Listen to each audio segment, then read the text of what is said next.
to start, let me just start recording and sharing my screen. Okay. So, hello everyone, and welcome to this webinar, which is organized by OpenDI project. My name is Golbufur Abdullahian. I'm from IDC, who is the coordinator of the OpenDI project. This event is one of the business support series of webinars that we are organizing within the OpenDI project. I will explain more briefly about the OpenDI project, but just to say that the main idea of organizing this webinar comes from a pain point that many companies and industries are basically dealing with for their digital transformation journey and its digital maturity level and readiness for uptake of the digital transformation. We know that EU industry's adoption of advanced technologies varies for different type of technologies of digital transformation for different regions in Europe across different sectors. And also this is related to different dimensions such as skills, leadership, mindset, etc., that we are going to talk about it more during this webinar. So understanding the digital maturity and readiness for a company is a must, is crucial in order to identify the pain points and also design a practical digital roadmap. So basically, today we have with us Francesco Mozzolo from Politecnico di Milano and Juan Garate from Technalia. Thank you both for joining us in this webinar. And they will provide us with more information and insights about the digital maturity tools and assessment tools that they have developed within their organizations, the methodologies and some lessons learned that they can share with us in terms of implementation of these digital maturity assessment tools in different use cases and case studies and companies. Before giving the floor to them, I will briefly explain about the OpenDI project, and after their talks, we will have a Q&A session for discussion. So now a few words about the OpenDI project. OpenDI is a coordination and support action. It started in June 2019. Basically, now we are really at the final phase of the project. It's gonna finish in December. It has been funded under the work program of Horizon 2020, this DEI 13. 2019, which had the main focus of digitizing European industry initiative in order to reinforce the EU's competitiveness and also strengthen the benefits to be realized from the digital innovation in Europe. OpenDI is a consortium made of 10 beneficiaries, 10 partners, coordinated by IDC. We have partners, we are more focused on the technical aspect of the action, such as engineering, Atos, Fiverr, IDSA. And then we have partners who are more focused on industries or domains, such as ETEL for the healthcare domain, Politecnico di Milano and Innovalia for manufacturing, RWTH, Aachen University for energy, and Tecnoelementi for agri-food domain. If I want to just very briefly tell you about the scope and the main activities of OpenDI. Basically, in the Horizon 2020 ICT program, the Commission launched several actions to support the digital transformation of domains of manufacturing, energy, agri-food, and healthcare. Through the adoption of digital platforms and the development of the large-scale piloting experiments. So under this light, OpenDI was funded and it aimed at providing coordination and support to European Commission's effort for digital transformation and acceleration of digital transformation for manufacturing, energy, agri-food, and healthcare sectors, and also support the adoption of the digital platforms and the development of larger scale pilots. To do this, OpenDI covers a portfolio of the projects I will show you in the next slides in 4 main domains and provides technical and business support to them. So technical support includes support in terms of different dimensions, for instance, common reference architectures, deployment of open source reference implementations, and governing of data spaces, etc., etc.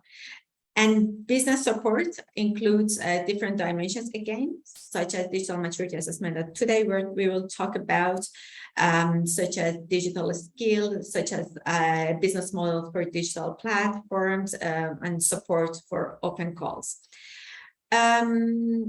Here, I just closed this brief introduction with a very quick overview of the projects and ecosystem of the Open DEI project. So this is the Open DEI ecosystem project. You see that we have several research and innovation action projects and innovation action projects under each domain that is covered by Open DEI as an umbrella. We have 7 in agri-food, 9 in energy, 7 in manufacturing, and 13 in health and care domain. And this includes also 2 large-scale pilots. So this was a very brief explanation about the Open DEI. Now I will leave the floor to Francesco to talk a bit about DREAMY 4.0 and the details of the tool and lessons learned. Thank you, Francesco. Hello, good morning, everybody. Thank you for attending. I'm going to share my screen.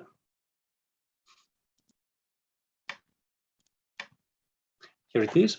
I'm going to talk about the DREAMY, as Golbu was mentioning. It is a digital maturity assessment model developed by Politecnico di Milano and aimed to especially to the small, medium enterprises in their path towards Industry 4.0.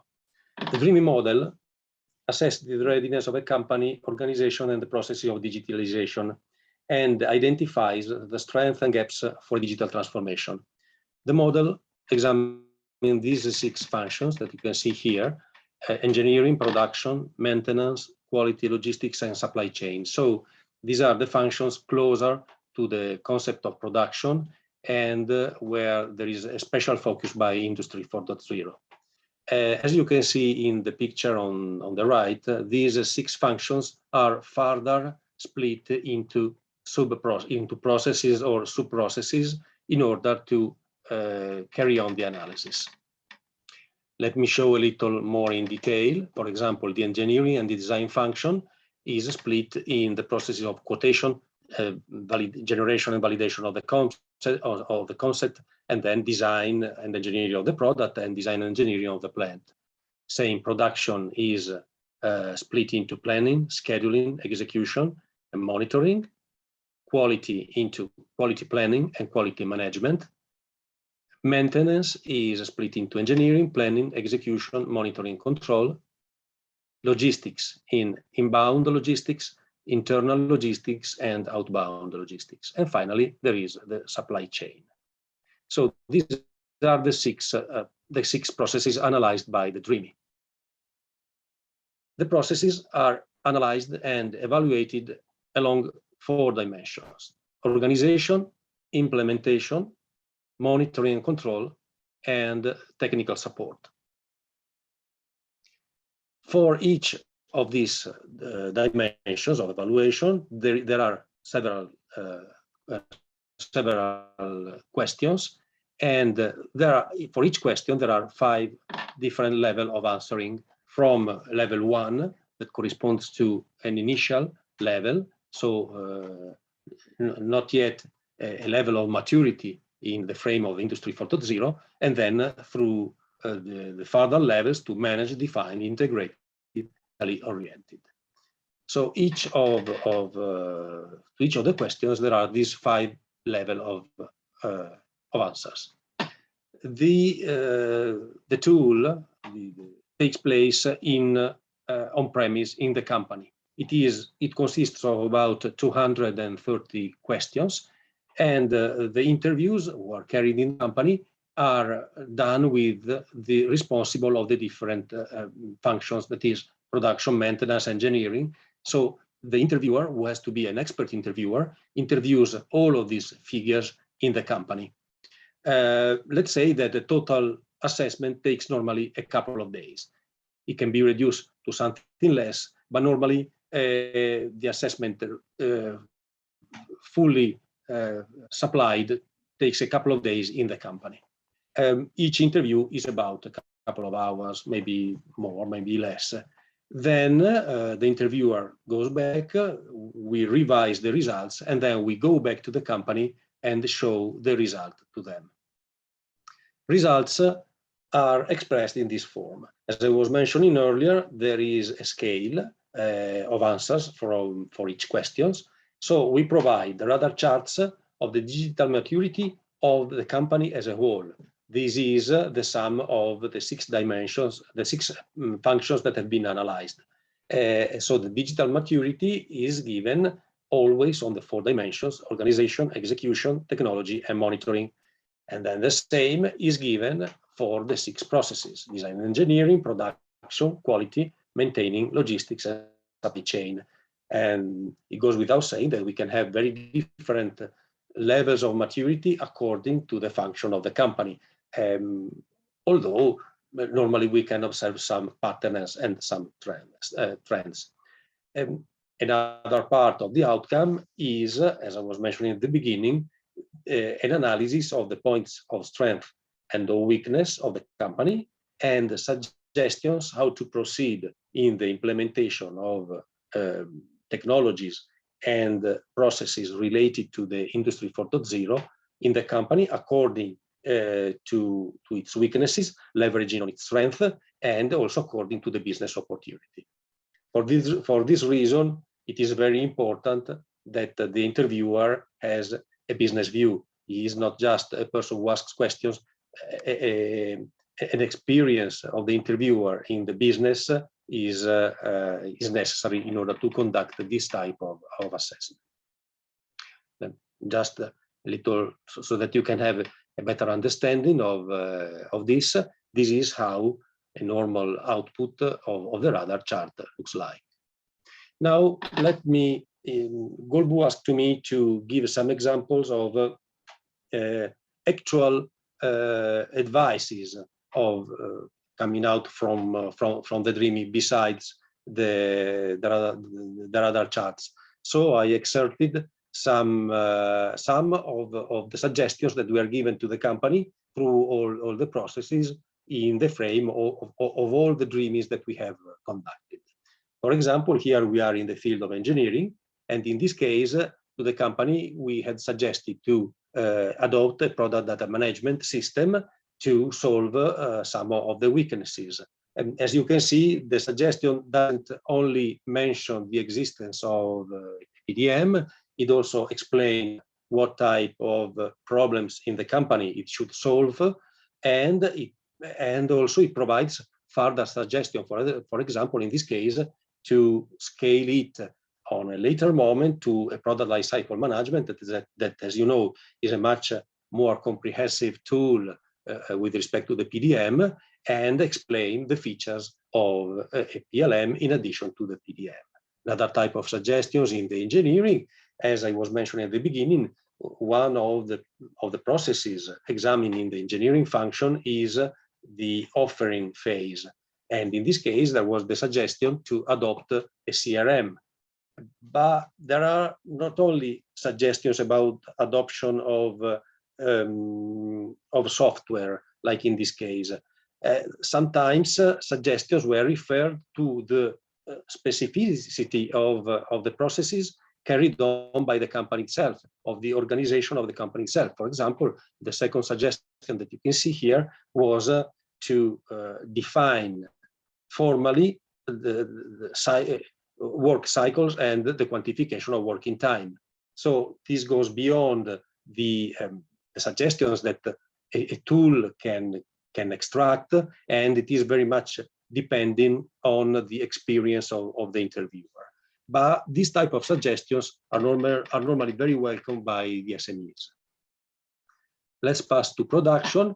For example, in some cases, we had to suggest the adoption of a production master plan.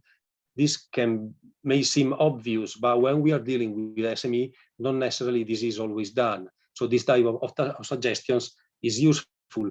Of course, in this case, the experience of the interviewer is important, but it is the tool DREAMY itself that drives to this conclusion. So the interviewer has to make his own, but the tool, the DREAMY questionnaire, supports very much the interviewer in focusing and in finding this type of problems. Another suggestion here was, for example, the adoption of a shop floor management system.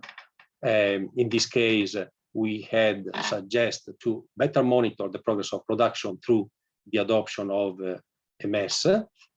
There is not only the indication of adopting MS, but we also try to give a frame around it, explain why, and explain how it could be interfaced with other management tools inside the company. And here another recommendation about the operations in the company. For example, in this case, we suggested to better monitor the processing time and the processes on the working machines. About quality, the third process under examination, for example, a possible suggestion is the adoption of a quality management software, and here we explain the benefits to the company. Or also, here again, indication of, and suggestions about the adoption of organization items, not just software, but the adoption of organization activities. In the case of maintenance, we have here the suggestion of CMMS. Some cases it is too much for an SME, but suggestions of this type help the SME understand what the market and what Industry 4.0 can do for them. So sometimes they do not necessarily strictly adopt these suggestions, but at least they have an understanding of a tool that, because they are always occupied with their day-to-day activity, they do not have the time to explore, to understand. So an additional benefit from the DREAMY is that in this case, now we are in the case of logistics, these two suggestions were one to adopt a tracking system in-house, and the other to adopt technologies typical of Industry 4.0, such as barcode, beacon, RFID, and integrate them with a warehouse management system. And finally, suggestion about supply chain, in this case, about the production and having a master plan to manage production procurement.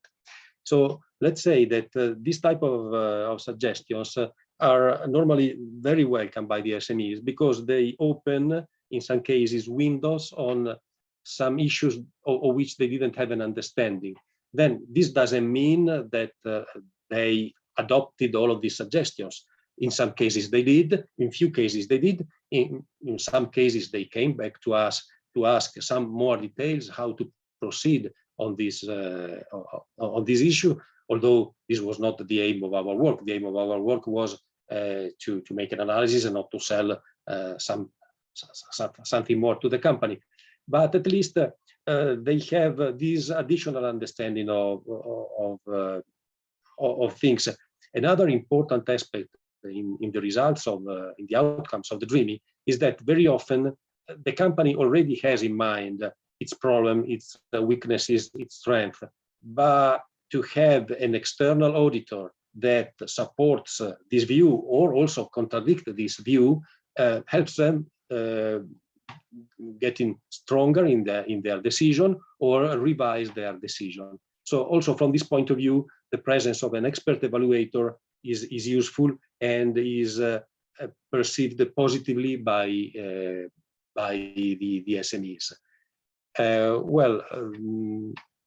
We have a final example here, the adoption of a warehouse management system integrated with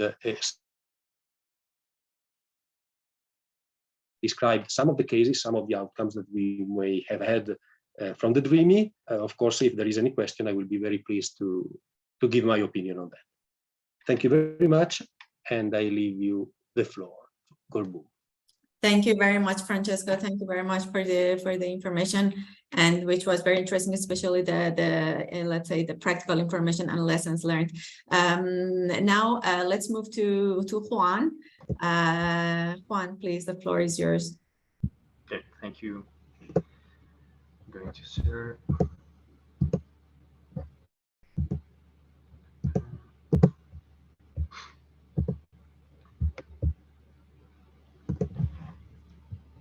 Okay. You can see my screen, or? Yes. Okay, thank you. Well, I'm going to present myself. My name is Juan Garate from Tecnalia Research and Innovation. And regarding this issue that we are talking about some methodologies to analyze how far away is a company from the paradigm of Industry 4.0. I work as analyst in some different small, medium, and big companies using our own methodology. You are going to see that in comparison with the methodology that Francesco has presented is more or less the same. The way of working is more or less the same. We perhaps we have a different notation or different words but at the end the results are similar, and the methodology is quite similar. So I'm going to present this model that is called impact model 4.0, and the idea is the idea that we had in the beginning. We started to work with this 5 years ago. Is just not only to provide some opportunities, because as Francesco said, after making an analysis in a company, we can find a lot of things to do, a lot of opportunities. And after that, what happens? Not many companies are able to continue with the process. And we try, when we finish the analysis, just to make, to analyze in terms of impact, what kind of opportunities they can prioritize. So we just try to not only to establish a work, also to analyze with them if it's more possible to for example to implement collaborative robotics more than implement an ERP. So it's something more economical and more return on invest analysis. And as well, the vision here is we are not going to see just only the industrial processes inside the company. So we have to talk about the logistics, the suppliers, the customers, and also the technologies that are going to help to control or to have more data from other processes that are outside the company. And the aspects that we analyze, we go to a company and we see what kind of departments they have. But normally we talk with the storage people, the production lines responsibles. It's important also to talk with the sales and acquisition departments, the part of the maintenance also. And we try also to focus also in the environment and also in the human resources, just to see if, which kind of tools the company is providing to their employees to be more, let's say, or intelligent or more digital oriented. And also, we try to analyze the IT systems of the company, and mainly seeing how these systems are integrated. Because from my experience, normally there are many software, many Excel sheets, many things, but sometimes they are not, all the information is not integrated. So as a lesson learned, the first that we will see later, one of the typical problems that we found mainly in medium and small companies are the flow of the information between the different systems. So the parts of our methodology is divided also in eight areas. So we talk about connection. We want to analyze if it's able to take the information, the data from real time from machines or for different processes. So it means that we analyze what kind of sensors, what kind of mechanisms they have to collect this information on how all the systems are interconnected between them. Then we pass to the smart or intelligent approach. So depending on the data that we have, be able to apply some techniques to predict, prevent, correct some errors that we can find in the production lines or that we can find in some planning of tasks or whatever. So in this second part, after collecting the data, we are able to apply some techniques to analyze them. Other important aspect is just to analyze how flexible is a company, how they can adapt the production depending on externals or internal changes. So that it means that all the information must be also analyzed in order to be very fast, or flexible and fast to adapt to the changes. Other point to analyze is the automation of all the production line or all of the company, so that we analyze what kind of robots they have, if they have many manual processes, just to analyze if it's possible to reduce these manual processes to using some mechanisms such as collaborative robotics. So that just to see if it's possible to automate some processes. It doesn't mean one important thing to take into account. It's important also to understand the let's say the business and the reality of each company in order to analyze and also to suggest opportunities, because the reality is different. So in some companies you can say, well, you can buy a collaborative robotics because it makes sense and you have to have a return of this, but in other companies there is no sense. So it's something that must to be analyzed since the beginning. Another four areas are the next one. The next one is service design. So it's analyze if the company is starting to see how to offer the product as a services. In some cases, that is possible, mainly using sensors that can take information in order to provide another services. But in other cases, could happen that it's not possible to service design a product because it's something that cannot be censored or cannot take information in real time. Other aspect is the social part, is just to see how the company treats the employees in terms of which tools and mechanisms are provided by the company to improve the work of their employees in terms of Industry 4.0. So here we are talking about if there is some internal website, we are seeing if there is training processes to be able to ensure that the people are familiar with the concept of Industry 4.0, etc. Finally, we have the two last one. We talk about extended. So it means how the relationship between the industrial company with the stakeholder partners and the supply chain. So it's need to analyze the way in which the information goes to one stakeholder to other stakeholder, which kind of information it's shared, how you collect this, and in many cases how this information is integrated.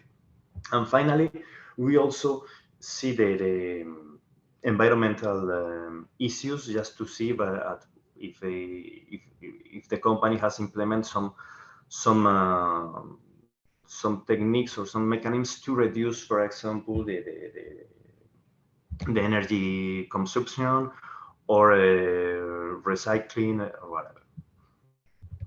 So after analyzing this area, here is the methodology. As I say before, it's very similar to the one that Francesco present. So first we go to the company to visit the company. So for me, from my experience, it's very interesting to understand exactly the production lines, how they work, all the departments, how they interact between them. And after that, after seeing the company, we start with the interviews with the key stakeholders, normally from different departments, just to understand that we already saw in the visit. After that, we analyze the information, we identify some improvement opportunities. This improvement opportunities, more or less, normally is a list of things that they can do.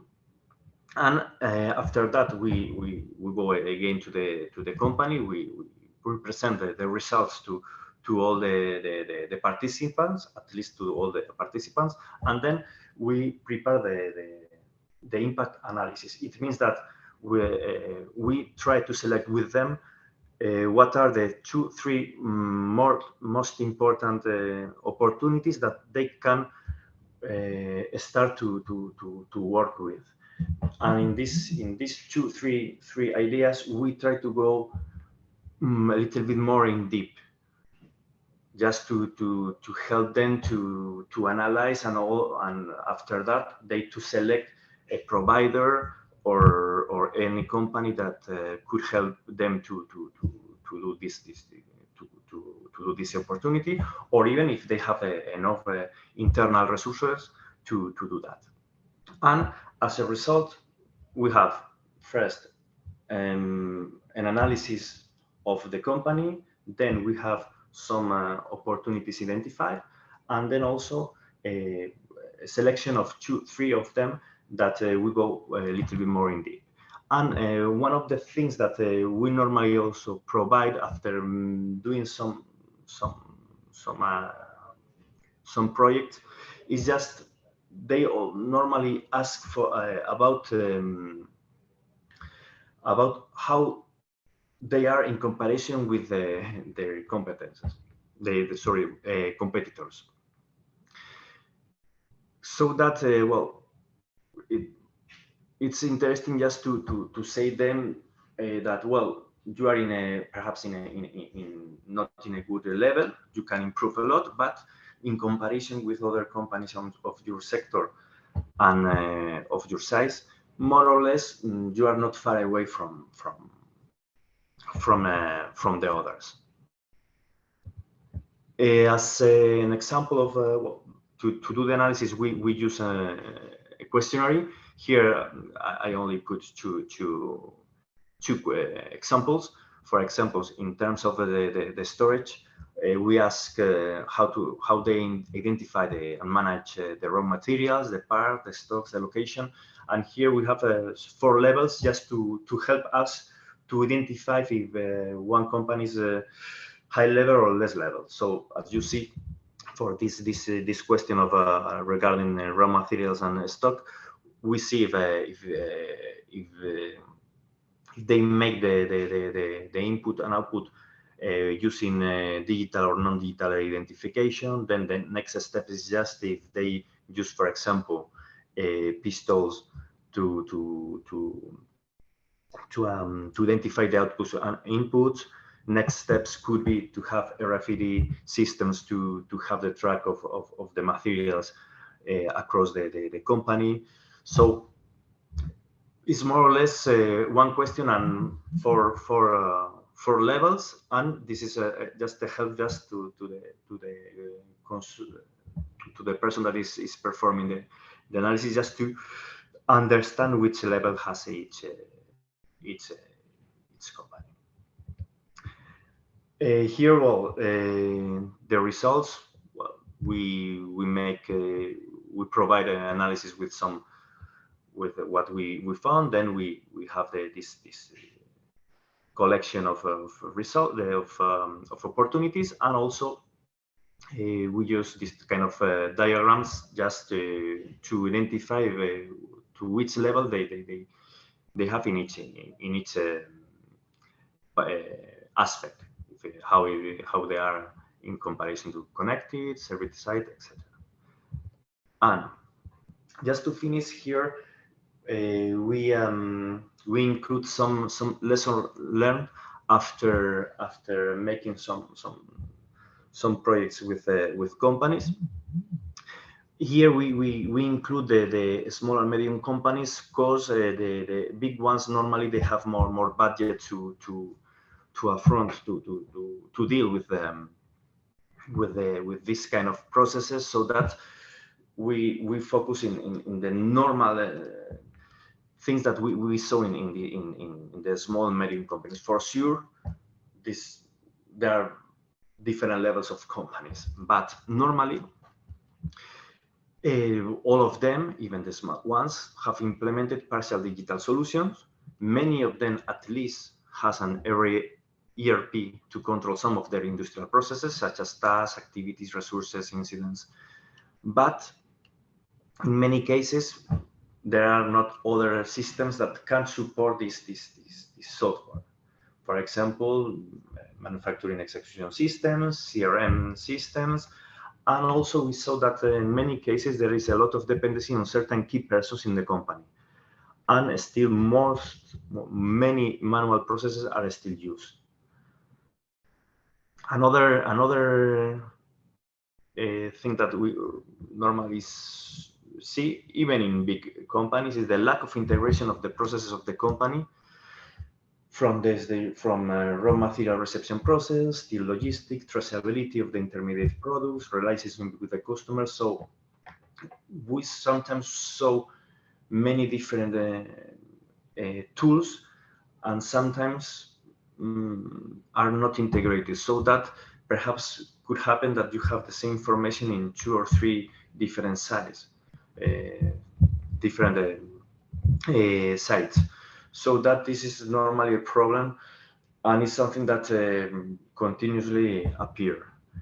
Other of the problems that we saw is that in some cases there are systems or software obsolete, and adopt solutions that are complicated to update and even to change. So that is other of the challenges that we have found in this process. Positive things. Many of the companies are aware of the need to implement the digital transformation of the company and to offer services based on new technologies. So this is something positive, because all of them are aware that it's need to do a change. They need to change. They need to research about how the technologies can improve the processes and their results.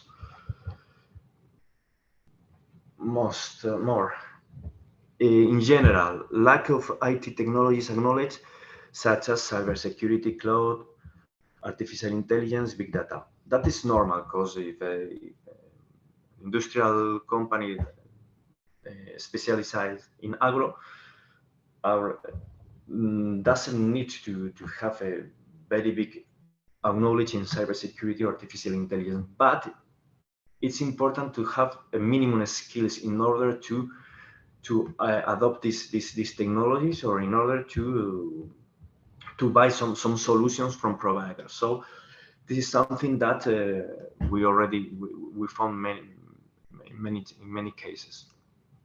Other of the problems or realities is the resistance to change of the non-digital employees. For example, if in some cases that they implement or they buy a collaborative robot, some of the employees has a resistance to adopt this technology because they think that they are going to lose their employee. So that this is something that it's not a problem, but it's something that the companies has to deal with. And another issue is that those companies that have a research and development team are more open to implement new solutions, and mainly the ones that are more related with the application of IT technologies, because at least they have 1-2 persons that are seeing the technologies, and they are seeing solutions, and they are seeing if they are possible to apply or not to their companies. So in those cases, we saw that are more receptive and things go fast.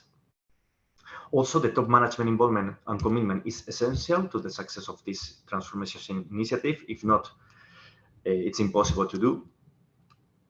And also, this is for me is quite important, it's necessary also to create a roadmap, but mainly considering the capacities of the employees, but also the impact in the business and the possibilities for financing, because it's easy to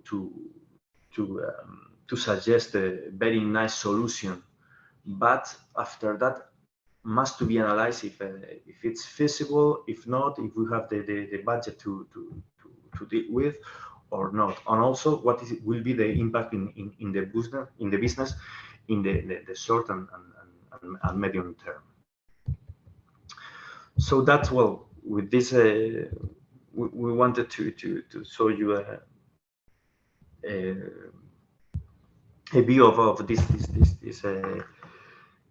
methodology. As I said before, you see that the methodologies are quite similar, and well, I wanted to show you the typical problems or the typical things that we found in this under performing this process.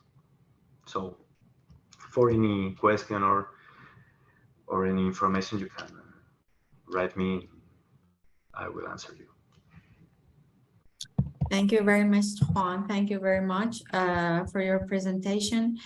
And here I would like to ask the audience that if you have any question, you can just write it down in the question and answer box on the bottom of the Zoom. We have now 2 questions. So the first question is from Stella Teneris. Are you planning these models for other sectors too, with some modifications? For a sector like energy, this could be replicable with some modifications. So I think it's to both of you. Yes, I can. Well, thanks for the question, because in the specific case of the energy, we already did changes to the methodology to go to the energy sector. In fact, we analyzed 10 energy companies, but most of them were more in the manufacturing for energy, so that we could customize our methodology, because it was very similar to what it's an industrial company. So it was not directly to a energy operator. Mm-hmm. We didn't do that. And in other sectors, it's true that it's quite general. So we were working with pharmaceutics, with agro, with normal industry, aeronautics, automation, so automotive, sorry. So it's able to use for many sectors. But it's true that in some cases we had to customize. Yes, it's a very nice question, and my answer is very similar to the answer of Juan. In fact, the DREAMY tool has been built around the manufacturing industry. This is true, but I'd rather say that 80–90% of the questions can be referred also to an energy company. For sure, there are some questions like questions about the product or the internal logistics that probably cannot be applied, but let's not forget that the DREAMY is a questionnaire about processes. And every company has processes such as procurement, supply chain, production, design and engineering, quality control. So I'd rather say that it is a tool that can be even used as it is for an energy company, although not perfectly focused as in a manufacturing company. Thank you very much. Thanks to both. Okay, let me go through the next question from Sebastian Vogel. Thanks for the presentation. A question about methodologies. What would you say were main challenges to create these assessment tools? How many hours do we have? No, look, this is, in the case of Politecnico, this has been the work of several PhD, supported by professors and supported by external experts of business companies. So this is not something that pops up quickly from some idea. I don't know if I'm answering, but that's my first quick answer. No, as Francesco said, this appears here in Tecnalia. We have the part of ICT people and also the industrial people. So we join both fields just to build this methodology. And after we start at the beginning with the questionnaire very reduced, then we change, and after making some projects with the real companies, we change the methodology, and also it was a process of some time. We spent some time to have what we have now. And I assume that it has been an evolutionary road. So starting with an MVP something and then evolve the model, right? And even now, I forget it, we also evolved to use the methodology for micro companies, because we saw that the system that we have, it's nice for small and medium and big ones, but for micro companies there is no sense. So we also make another evolution just to focus more in the problem of the micro companies. Right. Thank you. Next question. Okay, we have so many questions. Next question is, how do you see the role of digital culture, and awareness, especially for SMEs, which I said, Juan, you mentioned. An important of digital transformation is opening the doors of the company and connect with the world. How open are small manufacturers in Europe on this? Well, I guess this is what I saw. I don't know if it's in all Europe, but it's true that first the first problem that they have is that we have the information, but we don't have the elements to share with others. And in many cases, they say, I would like to share my information, but with that they are a little bit afraid, because if we are, for example, sharing our production schedule, perhaps I can have problems with the customers. So I won't say that they are receptive. They understand that it's need, but at this moment, as far as what I saw is just they want, but just a small part of the information, and they are more receptive to receive the information from the others than share their own information. But I think it's something that will happen, but with time. Yes, I agree with this definition that digital transformation opens the doors of the company to connect. And in my experience, SMEs are very keen to get this information. As I was mentioning earlier, they are always taking in their day-to-day activity. They don't have the time to understand what is going around them. They don't have, especially at least in Italy, where we have very small SMEs, very focused on their business. So if somebody comes and tell them, look, there is this opportunity, there is this technology, for them it is a great value to have this information, then they know how to handle this information with respect to their products, their processes. So we are not going to tell them do this and do that, but there is this opportunity that the market offers. Catch it if you feel it consistent with your needs. I see them back this information about digital transformation, digital technologies. Okay, so according to your experience, Francesco, I know that DREAMY 4.0 has been mainly implemented, if I'm not in Italy, in Lombardia, right? In small, medium enterprises. Well, in my case, not only, also personally, I followed also some companies in the center of Italy. Okay. Yeah, so, mainly in Lombardy, true. Yeah, so talking about Italy, let's say we can take Italy as a case study here because you were focused mainly on those.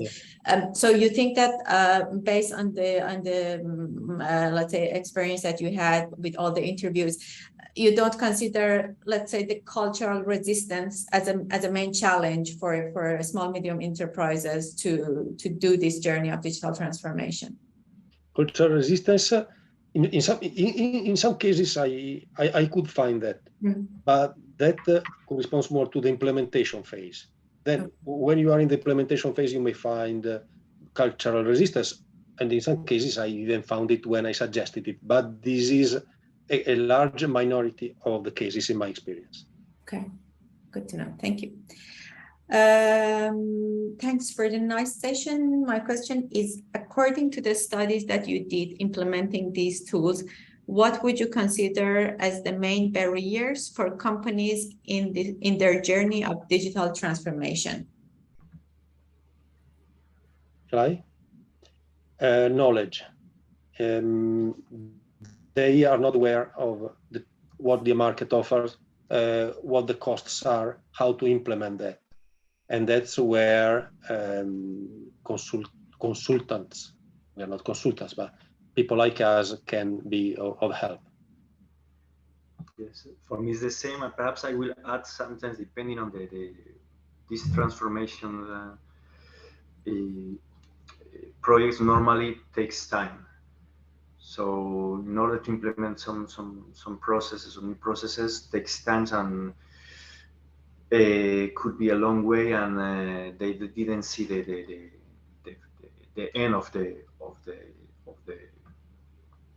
transformation of the project, of the process. So, and it's linked with the cultural transformation also, that the resistance to the change, because after a process of one year, perhaps the people start to be tired of the change. All right. Okay, let me get the final two questions. We have one question from Mark Lange. In the healthcare sector, some work has been done to assess the maturity of the environment in which healthcare providers are evolving, for example, in the healthcare system as such. Is this digital maturity environment where the industry is evolving not a critical success factor?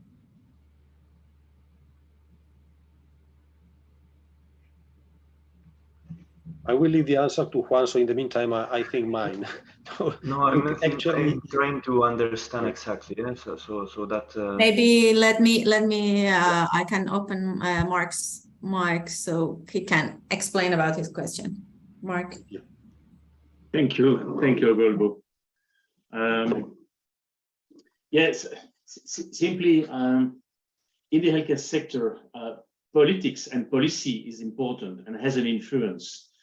It's also about financing the healthcare system. It's also about the ambition towards the population and the ambition to care in a certain way, or to prioritize in a certain way the population. So these are elements that are that are partly independent from the hospitals and from the GPs and from the healthcare providers in general. So, but they are living in it, in all it. They are living in it, and they have to cope with this environment. And my question here is, in other sectors and in the industry in particular, is this can the environment, can the politics and the policy, the industrial policy, contribute positively or negatively to the digital transformation? And it's also about the education of the workers and their skills, which is also an issue in the healthcare sector. It's also about about a number of different, about the availability of research fundings or about investments capabilities and so on. So globally, the overall environment in a country or in a region, which has an impact on the way the healthcare system works. And my question is, can this environment also is it also important for the digital maturity of the industry, of the companies, of the individual companies, or can they evolve? Can their maturity progress independently from the environment in which they are? Okay. Am I clearer here? Yeah. I think I understood. Sorry. There are two. Well, first, this is my opinion. Any company, at least what I saw is the companies that wants to do this kind of exercise, they're interested in improve and to be more competitive using the new technologies. But it's true that at least in Spain, the political part, in fact, launched some initiatives to analyze how far away are the Spanish companies from the Industry 4.0. In fact, we had a program since 4 or 5 years ago, and I think that the companies involved could be, I don't know, 400 more or less in 4 years. So and it's important because the political the parts see that if my companies are more competitive, if they use new technologies, they are going to sell more, they are going to be more efficient. The employees the employees that we are going to need are more skilled. So yeah. I need also to create, for example, experts in artificial intelligence just to work in industrial companies that at this moment they are not. So that yes. At least from the in Spain, from the Spanish government, there is an initiative, very clear initiative to improve. Yes. Sorry. No, go ahead, Francesco. I may simply come back to Juan just after your intervention. No. So if you want to go ahead, it's okay. Okay. Simply, I was in fact triggered by your slides, Juan, on your first slides on this collaboration environment and on this external of this how to say that the need to exchange data with external parties, with third parties, and so on, which is of course very, very strong in the healthcare sector, and indeed this collaboration between all the different actors is not so much an issue for each of the individual actors in healthcare, but it's much more an issue for the politics and for the overall environment. And I would expect that then collaboration between different companies from the supply supply chain or from the value chain. Sorry, from the value chain. This collaboration also, even if this is triggered by the need for by the competition or by the need for profit and by all the drivers that are specific to the industry, we may expect that politics and the overall economic environment can foster this collaboration. So to me, that's where maturity models, even for the industry, that's an element that maturity models could take into account. And I'm not sure that I saw that so clearly in the two models that were proposed, the one of Francesco and yours. Sorry to interrupt here, just since we are over time, I know Francesco and Juan, if you want to give a quick feedback on this, and then perhaps also it's possible to get it back offline. You have said all very quickly about this question by Mark. In fact, the environment is very important. I don't have any experience in health and care, but definitely there are two branches here. One is the policies, and of course, policies may support or not support. And this is true for any sector, any technology, not only digital technology in healthcare. And the other is the market, the marketing situation of that specific sector. If it is a sector with a high grade of innovation that all the companies have to follow and innovate, whether it is digitalization or any other things, if it is a very quiet market with no innovation, that companies are not that much pushed to follow. Thank you very much. And Juan? No, I agree with Francesco. It's true that in industrial companies it's not so clear, but because perhaps they are not, they have to follow, let's say, standards like such in health or a pharma. But it's true that what I saw is just the companies, all the value chain, try to share the information to be more and more fast to the changes.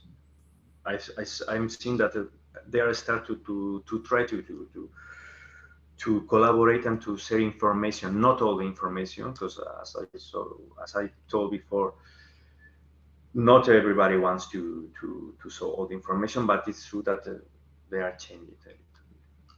And about the last question, yeah, the results are given in the full report is given to every company his own results, and then the aggregate results are not published unless in anonymous form. Okay. Thank you very much. Thank you very much, Francesco, Juan, and all the participants. It was really interesting. And I would ask if there is any other question, feel free to contact Francesco and Juan and us, and we will provide the recording also available. Thank you very much. Have a very nice afternoon. Thank you. Thank you. Bye-bye. Bye.